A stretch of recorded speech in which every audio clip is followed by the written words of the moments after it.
Life transitions are important aspects that happen to everybody from time to time. We welcome the positive ones. The birth of the child, a marriage, a new promotion with a career, all of these are exciting new developments that's happened with life. But sometimes we experience life changes that aren't so positive. Sometimes we lose a job, or we're in a new city and have no relationships. We want you to know that life's ups and downs are very normal. And like this roller coaster behind me, sometimes things are going great, and sometimes we just want to get off. Well, in this session, my friend Carrie Ann Wakefield is going to talk about her story of loss and fear and hope. We think that you're going to be able to listen to her story and find common points with your story as well.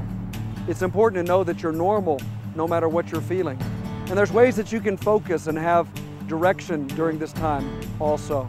To get an example of somebody who's experienced life change and done it well, we're going to start off this session by viewing a video clip from Steve Jobs, the president and founder of Apple Computer and Pixar Motion Pictures. Let's listen to him as he tells what you can benefit through job loss and the ups and downs of life. My second story is about love and loss.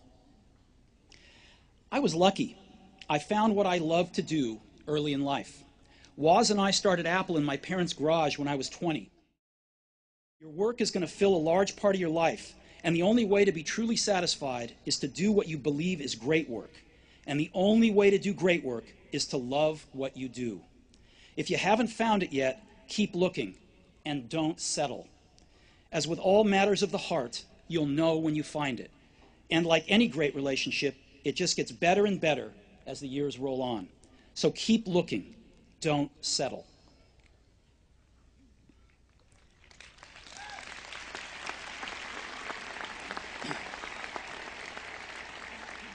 So if I were to go around and ask each one of you, what do you love to do? What would you write on a sticky note?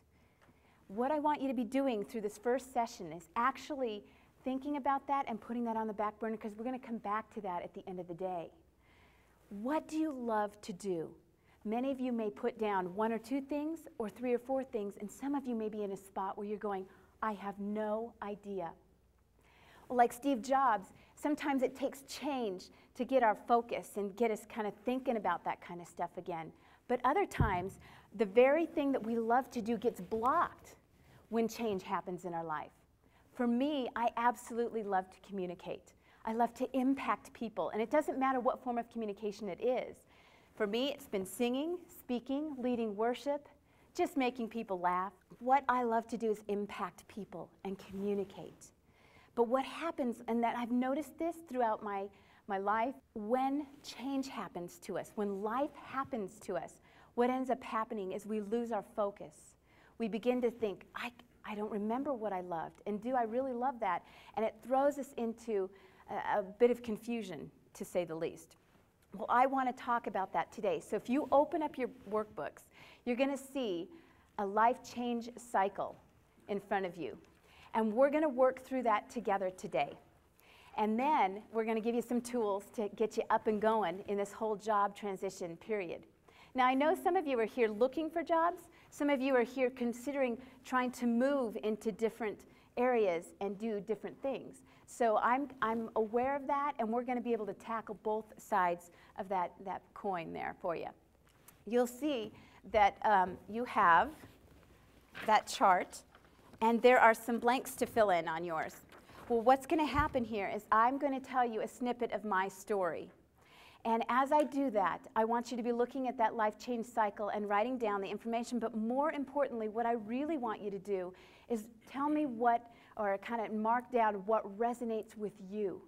That's so important. What resonates with you as I share mine. Do you get what I'm saying? And man, that's where I'm at. And so here we go. Come back with me to November of 2008. It's a beautiful Thursday morning. The sun is shining. The children, my children, I have 3, they're off to daycare and school. I sent my husband down to the basement to work for his job, and I was headed off to do what I love to do, and that's to present a title called Life's a Ride.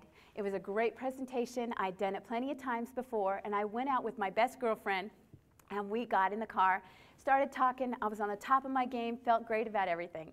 And I gave the presentation, and it went well. It was awesomely well received.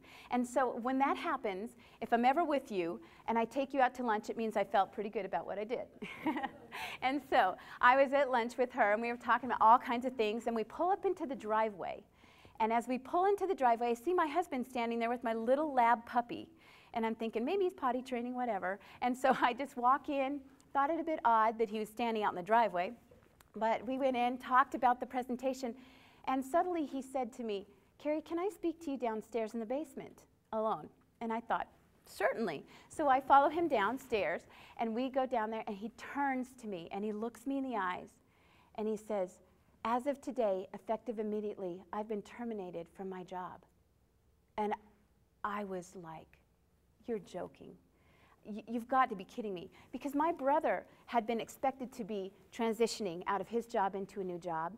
And then my dad, his job was winding down, and so that was going to happen in the spring, but not us. We were the stable ones of the family. He had been there 12 years plus. Plus, on the 19 years we'd been married, we had never not had a job. And I was shocked. Your first phase you'll be filling in there is denial.